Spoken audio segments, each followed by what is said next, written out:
after being found guilty in separate state trials, of course, last year that we watched play out here on Court TV, responsible for Ahmaud Arbery's murder. Because the men were first charged and convicted of murder in state court, protocol is to turn them over to the Georgia Department of Corrections to serve out their term.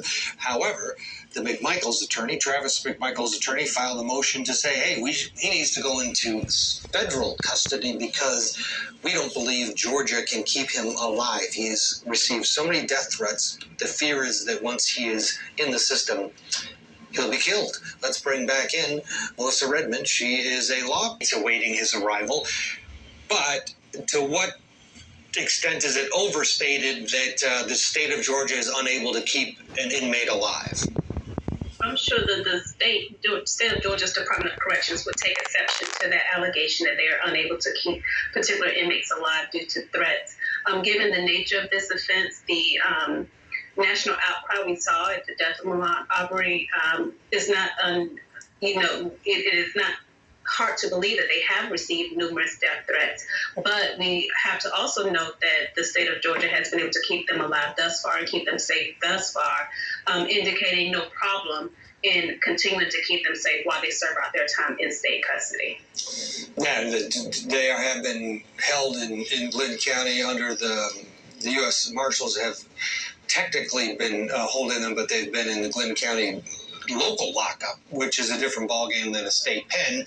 However, to your point, it's not the first high-profile inmate that the state of Georgia has had to deal with. Right, and there have been other, actually law enforcement officers that have been sentenced to custody in the state of Georgia. They've been able to keep them safe. They have many, they have different programs, different prisons, different ways of keeping inmates who may be vulnerable in general population safe during their time. There is going to be at some point a period where they'll be safe to go back into general population. But in the meantime, they'll go to a diagnostic center.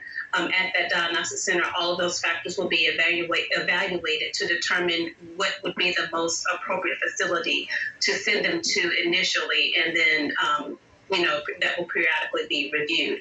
If the state of Georgia at some point, or the state of Georgia's Department of Corrections at some point determines that they're unable to keep them safe, they can always petition the federal government to take them at that time. Absolutely. Melissa Redmond, thank you for your time and expertise today. I really appreciate it. The jury on a break in Texas. Julie Grant's never on.